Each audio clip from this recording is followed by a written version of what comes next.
que está un poco relacionado con lo que nosotros hemos estado viendo y hemos estado hablando mucho hoy. Dice que tenemos que construir la conformación C41 de la beta de Galactopiranosa. Entonces yo la voy a construir acá. Ustedes, cuando lo resuelvan, si les parece, no la copien la estructura directamente, sino que traten de construirla para practicar la construcción de la conformación.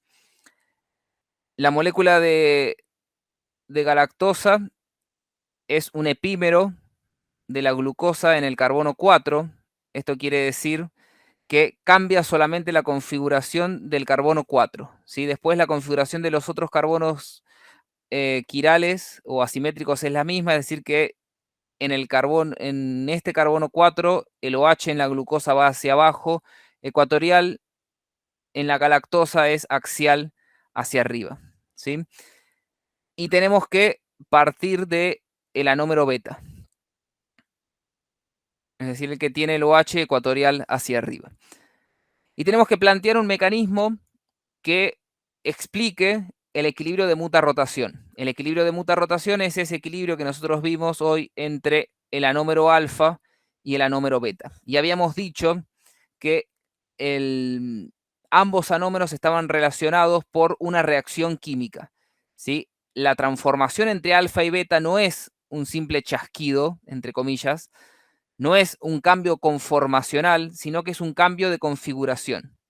Un cambio de configuración es decir que estamos pasando de, yo en este momento no recuerdo si este carbono es R o S, pero si fuese S estaríamos pasando al R, si fuese R estaríamos pasando al S.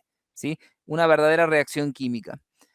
El equilibrio de muta-rotación existe siempre que tenemos disuelto un azúcar, es decir, la transformación entre el alfa y el beta siempre existe, porque además, como los equilibrios químicos, es un equilibrio dinámico, pero la velocidad de la transformación aumenta en presencia, por ejemplo, de ácidos. ¿Sí? Un ácido va a catalizar la transformación de un anómero en otro. ¿Sí? Entonces, por ejemplo, nosotros partiendo del beta, podremos proponer un mecanismo para la transformación de este anómero beta en el anómero alfa. El mecanismo comienza con la protonación del oxígeno del anillo. ¿Sí? Fíjense que acá nosotros tenemos esta especie, el hidronio, como especie ácida. Y vemos que si estamos diciendo que el hidronio cataliza la reacción, al final de la reacción nosotros tendríamos que obtener hidronio nuevamente porque el catalizador no tiene que consumirse durante la reacción. Bueno, esto va a formar un equilibrio que probablemente esté desplazado hacia la izquierda, pero no nos vamos a poner muy detallistas. La protonación del oxígeno del anillo genera una carga positiva sobre el oxígeno del anillo. Vamos a desarrollar el OH del carbono anomérico. Fíjense que esta reacción que ocurre entre el carbono en la región hemiacetálica, es decir, en la región donde está el oxígeno del anillo y el carbono anomérico, la reacción ocurre y afecta solamente esta parte de la molécula. El resto de la molécula no se ve afectado y no va a cambiar la configuración de ninguno de los otros carbonos del anillo. Habíamos dicho que para que la molécula siguiese siendo galactosa, solamente puede cambiar la configuración del carbono 1. Si cambia la configuración de algún otro carbono, dejamos de estar en presencia de galactosa. Esta molécula de agua que había quedado libre acá va a actuar ahora como base para llevarse un protón del OH anomérico. Este par de electrones va a bajar a formar un doble enlace entre el carbono 1 y el oxígeno, y este par de electrones se va, que es el par de electrones del enlace oxígeno-carbono 1, se va del enlace y se va a localizar sobre el oxígeno con el objetivo de tapar esta carga positiva que se generó en el oxígeno. Este movimiento de electrones que nosotros representamos acá, lo que está mostrando es que se rompe el anillo, ¿sí? Cuando se va este par de electrones y se localiza sobre el oxígeno, que podría ser este par de electrones, por ejemplo, se ha roto el anillo, ¿sí? Ahí estamos ahora, si bien nosotros dejamos representada la molécula en una conformación de este tipo, verdaderamente la molécula ahora se encuentra en una forma de cadena abierta y no necesariamente va a estar anclada en esta conformación que nosotros estamos representando, ¿sí? Porque ustedes saben que esta no va a ser necesariamente la forma más estable o la conformación más estable para una molécula de cadena abierta. Por simplicidad, nosotros lo dejamos representado así, ¿sí? Pero no necesariamente, ustedes recuerden que no necesariamente la molécula va a quedar en esta conformación. Vamos a representar acá el carbono el aldehído del carbono 1. Fíjense que tenemos nuevamente el aldehído en el carbono 1, ¿sí? Entonces, estamos en una molécula de cadena abierta como las que hemos estado viendo. Bien, fíjense que acá nosotros volvemos a obtener el ácido. Cuando la molécula de agua se lleva este protón, se volvió a formar el ácido. Lo que ocurre ahora es que se protona el carbono del carbonilo, ¿sí?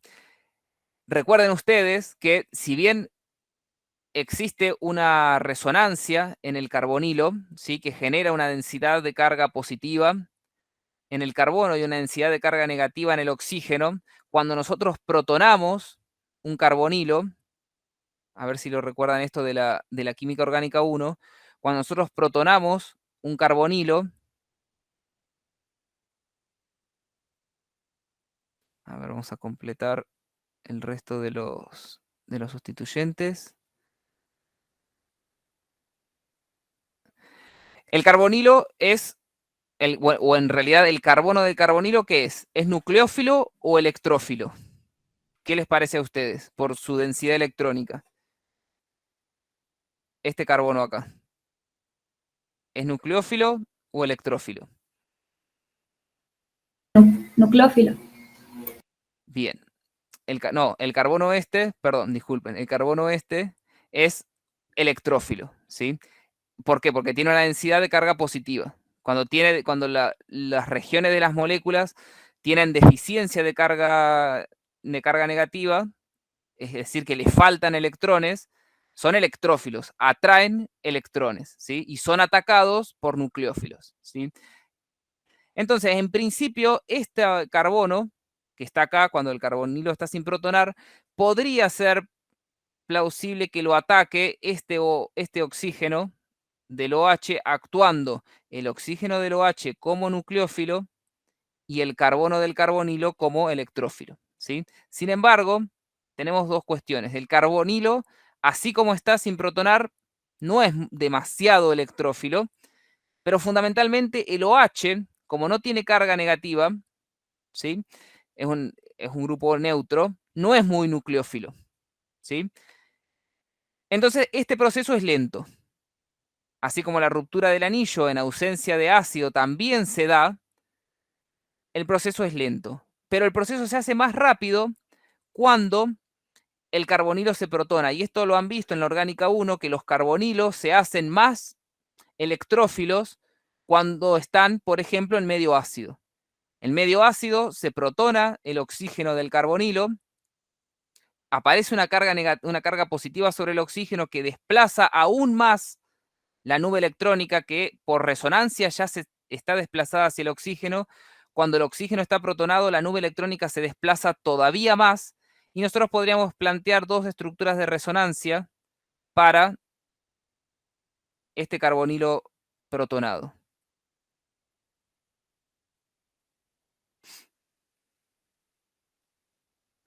Ahora vamos a representarlo acá. Si este par de electrones se va al oxígeno, fíjense que nos queda ahora el carbono como un carbocatión. Todavía más más electrófilo que lo que era o lo que hubiese sido en ausencia de ácido. Entonces tenemos estas dos estructuras de resonancia. Ahora, si bien el OH, como dijimos, no es un nucleófilo muy reactivo, ahora que el carbonilo se hizo más electrófilo que en medio neutro, este proceso es más rápido. Este ataque del OH del carbono 5, el OH del carbono 5 al carbonilo, es todavía más rápido. Es decir, que el carbonilo, como electrófilo, es más reactivo por la presencia de esta protonación sobre el oxígeno. Entonces, ahora, este ataque del nucleófilo, que es un ataque nucleofílico intramolecular, puede darse bien. Yo lo voy a representar desde dos pares de electrones, pero no quiere decir que ataque preferencialmente desde un par de electrónico o del otro. ¿Sí? Es solamente para representar que el ataque puede ser por arriba de este carbono, que si bien este carbono acá está como si fuese sp3, en realidad recuerden que es un carbono plano, entonces puede ser el ataque por arriba del plano o puede ser el ataque por debajo del plano. ¿Sí? Por cualquiera de las dos regiones. Si el ataque es por arriba del plano, cuando se produzca el cierre del anillo, este enlace carbono OH se va a mover para abajo. Y si se va a mover para abajo, lo que vamos a hacer es obtener en el cierre del anillo el anómero alfa. Si el ataque es por arriba, perdón, si el ataque es por abajo, ese ataque por abajo del nucleófilo lo que va a hacer es que este enlace carbono-oxígeno se mueva hacia arriba. Y lo que vamos a hacer es que vamos a terminar obteniendo nuevamente el anómero beta. ¿Sí? Entonces, si nosotros estamos queriendo representar la transformación del alfa y el beta, representemos el ataque por abajo. ¿Sí? El ataque por abajo va a empujar, perdón, el ataque por arriba, que va a empujar el enlace carbono-oxígeno hacia abajo y nos va a permitir obtener el otro anúmero.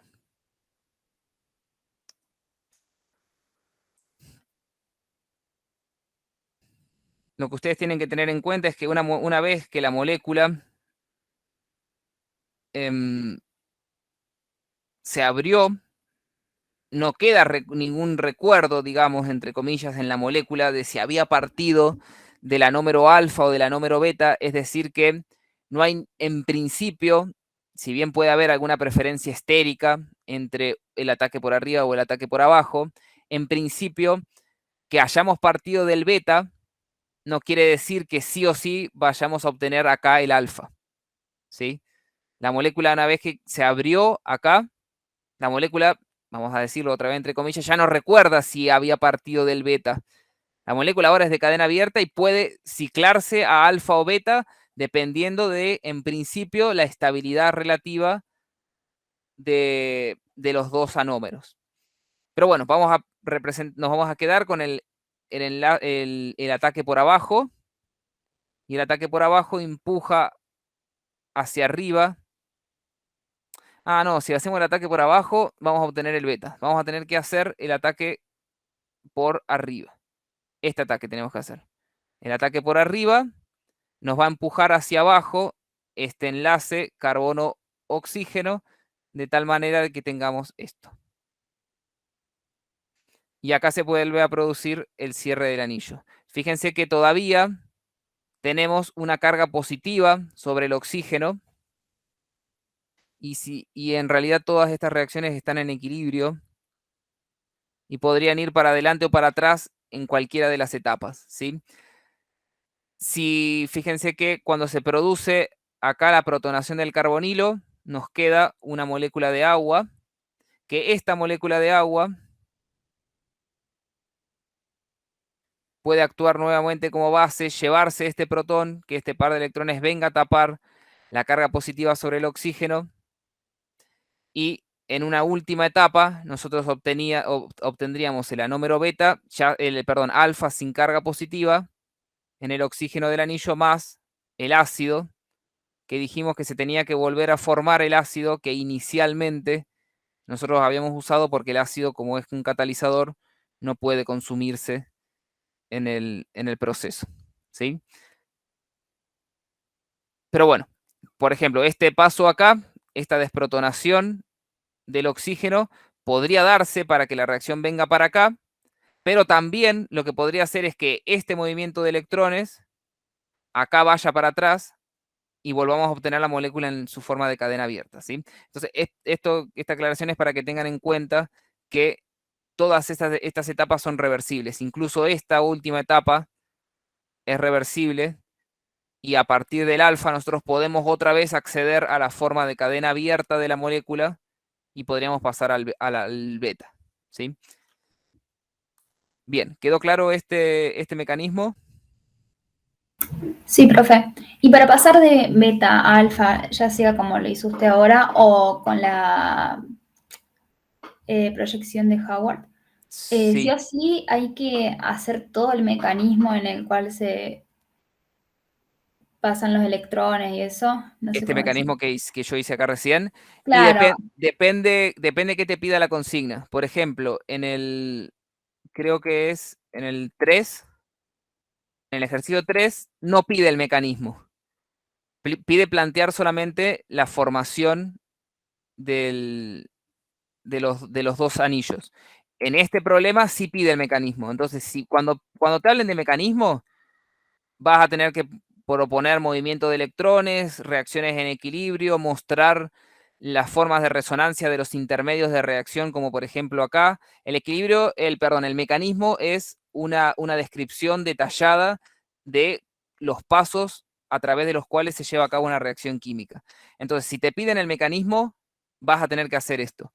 Si no te piden el mecanismo y si te piden, por ejemplo, como en el ejercicio 3 acá, que plantees solamente la formación de las estructuras hemiacetálicas, lo que te pedía este ejercicio 3 era, partiendo de las formas de cadena abierta, partiendo de acá, que vos propongas cómo se forma este o cómo se forma este, ¿sí? Em, entonces, como te digo, depende a lo que te pida la consigna. Si te pide mecanismo, tenés que hacer todo esto, ¿sí? Si no te pide el mecanismo y te pide solamente que plantees cómo se formarían, vos partís de la forma de cadena abierta y proponés cómo se forma el alfa y el beta.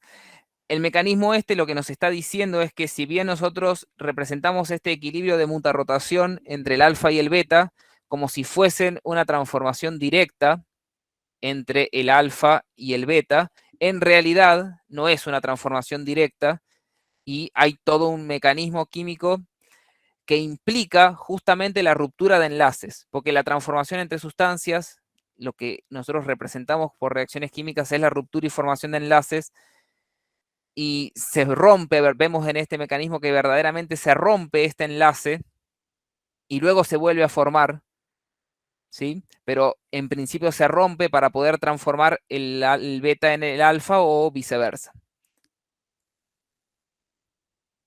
claro, esta sería la reacción química que ocurre, como le pregunté yo, entre la conversión del beta al alfa. Claro, exactamente. Pues claro, por eso yo dije que todo eso que nosotros estuvimos hablando en el ejercicio anterior, de la relación entre el alfa y el beta, cuál es más estable, en realidad ocurre a través de este ejercicio, y ese análisis que vos hiciste entre la estabilidad relativa del alfa y el beta, en definitiva lo que nos está diciendo es, en ausencia de efecto anomérico, una vez alcanzado el equilibrio, cuál de los dos anómeros, el alfa o el beta, cuál es más estable, ¿sí? Es decir, una vez alcanzado el equilibrio, cuál de los dos se va a encontrar en mayor proporción. Esta parte acá donde dice cómo seguir la mezcla por RMN y por polarimetría está muy bien explicado en los videos de teoría.